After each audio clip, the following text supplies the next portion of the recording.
पुणे महानगरपालिकेच्या निवडणुकींचे वारे सध्या सुरू आहे। या रणधुमाळीमध्ये जर बघितलं तर सर्वत्र प्रचार सध्या सुरू आहे। एकनाथजी शिंदे यांची जी शिवसेना आहे, यांचे जे अधिकृत उमेदवार आहे प्रभाग क्रमांक 25 मधील जे अधिकृत उमेदवार आहे ते म्हणजे सिद्धेशजी कामटे, तसेच अक्षताताई धुमाळ हे आता आपल्या सोबत आहेत। काय सांगाल दादा, आपण सर्वत्र जाताय, प्रचार करताय, कशा पद्धतीचा रिस्पॉन्स नागरिकांमधून मिळतोय?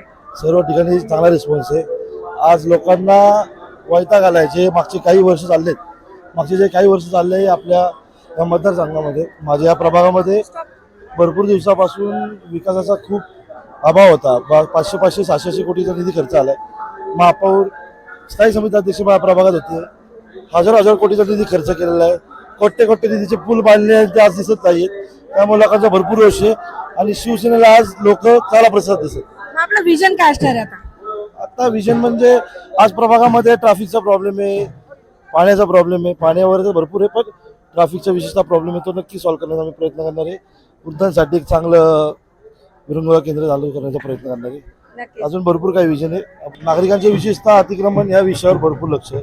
लोकांना पथ जो पथ असतो, म्हणजे आपला जो फुटपाथ आहे त्यावर भरपूर अतिक्रमण, त्यामुळे लोकांना रस्त्यावर जायला लागतं। आणि विशेषतः वृद्धांची जी समस्या आहे ती तीच आहे की वृद्धांना मेन रोडवरून चालता येत नाही।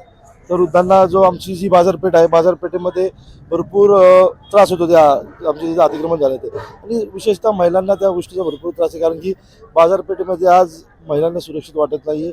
CCTV नाही आहेत, पोलीस यंत्रणा नाही आहेत। शाळा सुटल्यानंतर शाळेच्या बाहेर भरपूर ट्रॅफिक होतं आणि त्याच्यासाठी नियंत्रणासाठी कोण नाही आहे। तर ह्या मतदारसंघामध्ये भरपूर प्रश्न आहेत। या प्रश्नांना नक्कीच आम्ही दोघं महानगरपालिकेत गेलो तर नक्कीच या प्रश्नांना न्याय द्यायचा प्रयत्न आम्ही नक्की करेल। म्हणजे तुमच्या या बहिणींकरता आपण वेगळं काहीतरी करू इच्छित आहे? 100%, कारण की आज महिला सुरक्षित असतील तर आज देश सुरक्षित असेल असं मला वाटतं।